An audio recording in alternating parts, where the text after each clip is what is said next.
జరుగుతున్న గందరగోళం మీ అందరికీ తెలిసిందే. ఒక ఏడాది కాలంగా జరుగుతున్నటువంటి కోవర్ట్ ఆపరేషన్, అంతకుముందు ఎంతమంది కోవర్ట్లుగా మారారో, ఏం చేశారో, ఏం కొనసాగిందో తెలియదు. కానీ మొత్తంగా ఒక 80 ఎన్కౌంటర్లు, 700 మంది హత్యాకాండతో ఆపరేషన్ కగార్ మొత్తం పీపుల్స్ వార్ కానీ లేకపోతే ఇప్పుడు మావోయిస్ట్ పార్టీ హత్యాకాండలో ఒక బలమైన రూపం తీసుకున్నారు. దీనికి ప్రభుత్వం, ముఖ్యంగా మోడీ షా ప్రభుత్వం కోవట్లను, ఇన్ఫార్మర్లను అందరినీ పెట్టుకొని ఏ స్థాయి వారినైనా ఇన్ఫార్మర్లుగా నిర్ణయించుకొని వాళ్ళతో ఎప్పటికప్పుడు సమన్వయం చేస్తూ ముహూర్తం మార్చి 31, 2026 ప్రకటించాడు. అది ఇప్పటి వరకు సాగింది. కానీ ఇప్పుడు ఈ తెలంగాణ ప్రజానికం కానీ ఆంధ్ర ప్రజానికం కానీ ప్రభుత్వం పూర్తిగా డొల్లా. ఎందుకంటే ప్రజా ఉద్యమాల భూమికను, సమస్యను, ఆదివాసీ ఉద్యమాల్లో ఉన్నటువంటి పేసా చట్టాన్ని, గ్రామసభ తీర్మానాలని పరిష్కరించలేక మావోయిస్టులను చంపడానికి కుట్రలు చేసిండ్రు. ప్రజాస్వామ్యం పేరుతో కుట్రలు చేసిండ్రు. మేము రాజ్యాంగబద్ధంగా ఉన్నామని కుట్రలు చేస్తున్నారు. కానీ అసలు ఒక ప్రభుత్వం చేయాల్సిన ఒక్క అంశం లేదు. కోవర్ట్గా మార్చుకుంటారు, ఇన్ఫార్మర్లను పెట్టుకుంటారు, అది మొత్తం ఇజ్రాయెల్ నుంచి సాంకేతికతను తెలుసుకొని జీపీఎస్లు పెట్టుకుంటారు. అట్లా వేసి నువ్వు హత్యాకాండ చేసావు తప్ప ఎవరిని కూడా, ఏ మావోయిస్ట్ పార్టీ సభ్యులు కానీ ఆదివాసీలు కానీ మామూలుగా నువ్వు దొరకబట్టుకోలేదు, చంపలేదు. ప్రజలు కాపాడుకున్నారు. ఎందుకు కాపాడుకున్నారు? ఎందుకు ఈ సంక్షోభాన్ని కానీ ఈ హత్యాకాండను చూసి భారతదేశ ప్రజానికం ఎందుకు గగ్గోలు పెడుతున్నారు, ఆందోళన కూరవుతున్నారు? వాళ్ళ వెనుక ప్రజల ఆకాంక్ష ఉంది, ఒక విశ్వాసం ఉంది. మాకు వాళ్ళు ఉంటే మేము పోరాటం చేయగలుగుతాం. ఈ పోరాటం అనేది పీపుల్స్ వార్గా ఉన్నప్పుడు ఉన్నది, ఇప్పుడు ఉన్నది. అయితే మనం ఉత్తర తెలంగాణ, దక్షిణ తెలంగాణ, నల్లమల్ల ఏవో ఈ ప్రాంతాలన్నీ ఖాళీ అయ్యాయి, ఇప్పుడు దండకారణ్యం కూడా ఖాళీ అవుతున్నాయని చెప్పి ప్రకటనల మీద ప్రకటనలు చేస్తున్నారు. అటు ఆశర కావచ్చు, మల్లదుల వేణుగోపాల్ కావచ్చు. కానీ మీరందరూ గుర్తుపెట్టుకోవాల్సింది, ఏ ప్రజల సమస్యలు పరిష్కరించబడ్డాయని మాట్లాడుతున్నారు మీరు. 50 ఏళ్లుగా సింగరేణి కార్మికులు పోరాటం చేసిండ్రు, ఆర్టీసీ కార్మికులు పోరాటం చేసిండ్రు, విద్యార్థులు పోరాటం చేస్తున్నారు. ఇప్పటికి కూడా పోరాటాల్లో ఉన్నారు. ఏ పోరాటాలు ఆగిపోలేదు. రామచంద్రారెడ్డి సాక్షిగా అన్ని పోరాటాలు అయిపోయినా ఉన్నాయి. ఏ సమస్య కూడా పరిష్కరించబడలేదు.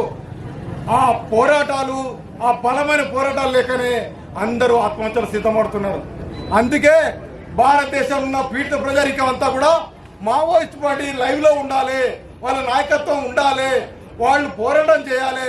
పోరాటం చేస్తే ఏవైతే రాజ్యాంగపరమైన హక్కులు ఉన్నాయో వాటిని సాధించుకుంటాం, అమలు చేసుకుంటాం అనే ఒక ఆకాంక్షతోటి బతుకుతున్నారు. అందుకనే రామచంద్ర లాంటి వాళ్ళు లేదా కోసాదాత లాంటి వాళ్ళు చనిపోయినప్పుడు బాధపడుతున్నారు. అందుకే మా పోరాటాలకు ఒక దిక్సూచిగా ఉన్నారు, మా కోసం మాట్లాడతారు, మా సమస్యలను పరిష్కరిస్తారని ఒక ఆశాభావాన్ని వ్యక్తం చేస్తున్నారు. ఆ ఆశతోటే వాళ్ళు మాట్లాడుతున్నారు. కానీ ప్రభుత్వం నిజాయితీగా లేవు. ప్రభుత్వాలు కుట్రపూరితంగా ఉన్నాయి. పోరాటాల మూలలోకి వెళ్ళలేదు. ఒకప్పుడు 2004లో చర్చలు జరిగినాయి. భూమి దగ్గర ఆగిన చర్చలు అక్కడనే ఆగిపోయినాయి. ఇప్పుడు ఆదివాసీ ప్రాంతాల్లో పేసా చట్టం కానీ, అడవి హక్కుల చట్టం కానీ అమలు కాకుండా ఆదివాసీ అడవి ప్రాంతాలను సామ్రాజ్యవాదులు కట్టబెడుతున్నాడు. లక్షల కోట్ల విలువైన కనీసమాన్ని ఇవ్వబోతున్నాడు. అది ప్రభుత్వాల సంపద కాదు, మన దేశ ప్రజలందరి సంపద. ఎట్లిస్తాడు? ఆయనకు అధికారం ఎక్కడిది? మోడీ షాక్ అసలు లేదు. అసలు మావోయిస్టులను చంపుతారని, నిర్మూలిస్తారనే అధికారం కూడా లేదు ఆయనకు. ఎక్కడి నుంచి ఉంటుంది? రాజ్యాంగం ఎవరికి చంపమని కానీ నిర్మూలించమనే అధికారాలు ఇవ్వలేదు. కానీ అధికార ఉల్లంఘనలో భాగంగా, రాజ్యాంగ ఉల్లంఘనలో భాగంగా మోడీ, అమిత్ షాలు పదే ప్రకటిస్తున్నారు మావోయిస్ట్ పార్టీని నిర్మూలిస్తామని. కానీ ఇదే మాటను అశేష ప్రజానికం అఖిల భారత ప్రజలందరూ మావోయిస్ట్ పార్టీ ఉండాలి ఉండాలి ఉండాలి అంటున్నారు. ఎందుకు అంటున్నారు? ప్రజాస్వామ్య వ్యవస్థలు, పార్టీలు, పాలక వర్గాలు విఫలమైన నేపథ్యంలో ఈ మావోయిస్ట్ పార్టీ ప్రజలకు ఒక ఓదార్పుగా, ఒక దిక్సూచిగా, ఒక నమ్మకంగా పనిచేస్తున్నది. దాన్ని ఎవరు కాదనలేని సత్యం. దాన్ని నిర్మూలించాలంటే మామూలుగా చేయలేనని ప్రభుత్వమే దొంగదారిలో ఎక్కింది. ఇన్ఫార్మల్ తయారు చేసుకున్నది, టెక్నాలజీని వాడింది. ఒకవైపు 10ల సంఖ్యలో, 20ల సంఖ్యలో, 30ల సంఖ్యలో అనారోగ్యంగా నిరాయుధంగా పట్టుబడినా కూడా అత్యంత కిరాతకంగా చంపి ఆపరేషన్ కాగారును నడిపిస్తుంది. ఇది ప్రభుత్వాలు చేయకూడని పని. ప్రభుత్వాలు ఎప్పుడైతే చేయలేకపోతున్నాయో అక్కడనే మనం వాళ్ళ యొక్క విఫలత్వం కనబడుతున్నది. ఇప్పటికైనా ఈ ఆపరేషన్ కాగారు ఆపాలి, ఆపరేషన్ కాగారు ఆపాలి. ఏదైతే నిజంగానే సరెండర్ అవుతున్నారు, అభ్యంతరం లేదు. ఎందుకంటే అందరూ పోరాటంలో చివరి వరకు ఉంటారని ఎవరు అనుకుంటలేరు. అది వాళ్ళ వ్యక్తిగత విషయం. కానీ నిజంగానే ఎవరు కూడా పోరాటం చేసినా కానీ వాళ్ళ ఇంట్లోకి వెళ్ళి తుపాకులు తీసుకోపోలే. అక్కడ వాళ్ళు కొనుక్కున్నారు, వాళ్ళకి ఇచ్చేస్తే బాగుండేది. అది చేయకుండా వాళ్ళు తప్పు చేస్తున్నారని అది మన ఉద్దేశం. ఎందుకంటే నిజంగా అందరికందరూ వాళ్ళ పోరాటాలు విరమించేస్తే మనకు అభ్యంతరం లేకపోతుంది. కొంతమంది పోరాటం చేద్దాం అనుకున్నప్పుడు అది వాళ్ళకి సంబంధించిన అవి కదా, వాటిని వాళ్ళకి ఇచ్చి రావాల్సి ఉంటే ఆ విషయంలో పొరపాటు చేసిండ్రు. ఎవరు మల్లోజులా కావచ్చు, ఆశాన కావచ్చు. ఏదేమైనప్పటికీ వాళ్ళు పోరాటం అందరూ చేయరు, కొంతమంది చేయగలుగుతారు కావచ్చు. వాళ్ళ చైతన్యాన్ని బట్టి ఉంటుంది.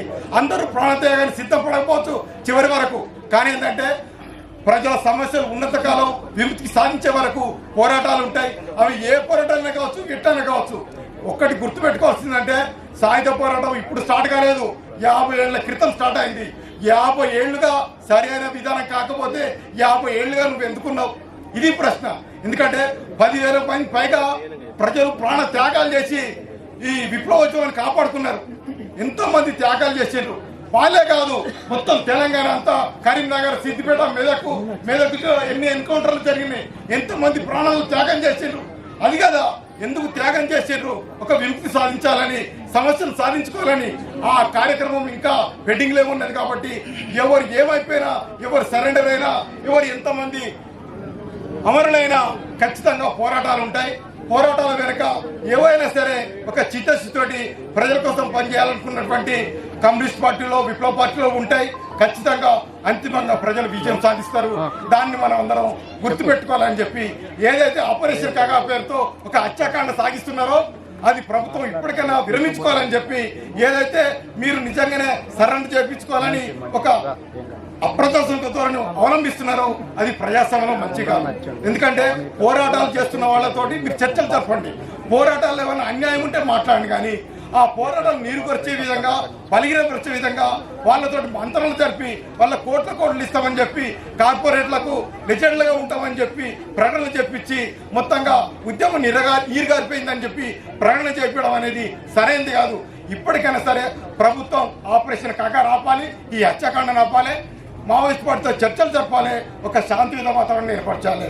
పోరాటాలు మావోయిస్టు ఉన్నందుకు ఇస్తలేరు, ప్రజల పోరాటాలు ఉన్నందుకు మావోయిస్టులు వాళ్ళకి నాయకత్వం ఇస్తున్నారు. కానీ అంతేగాని మావోయిస్టులు మారినందుకు పోరాటాలు చేస్తలేరు. కాబట్టి ఇప్పటికైనా సరే మోడీ చాలా ప్రభుత్వం చర్చలు జరిపి మావోయిస్టు పార్టీపై నిషేధం ఎత్తివేసి వాళ్ళు ఏవైతే సమస్యలు ముందుకు తీసుకొస్తారో వాటిని పరిష్కరించాలి. ఇప్పటికి కూడా మనకు మధ్య భారతదేశంలో ఛత్తీస్గఢ్ అడవుల్లో లక్షల కోట్ల విలువైన ఖనిజ సంపద ఉంది. అది మోడీ చాలా మీద హక్కు కాదు, మనందరి హక్కు ఉంటుంది. కాబట్టి దాన్ని మనం నిలుపుదల చేసుకోవాలంటే వెంటనే ఏవైతే 104 ఒప్పందాలు చేసుకున్నారో వాటిని వెంటనే రద్దు చేసి ఒక ఆ ఆస్తిని ప్రజలకు అందించేయాలి. కాకపోతే ఎన్ఎండిసి అని ప్రభుత్వ రంగ సంస్థ ఉంది, దాని ద్వారా వెలికి తీయాలి. కానీ కార్పొరేట్లకు అప్పగించాలని చెప్పి పౌరకుల సంఘం డిమాండ్ చేస్తూ ఇప్పటికైనా ఆపరేషన్ కాగా ఆపేయాలని, ఈ హత్యాకాండను ఆపాలని మేము ప్రభుత్వాన్ని డిమాండ్ చేస్తాం.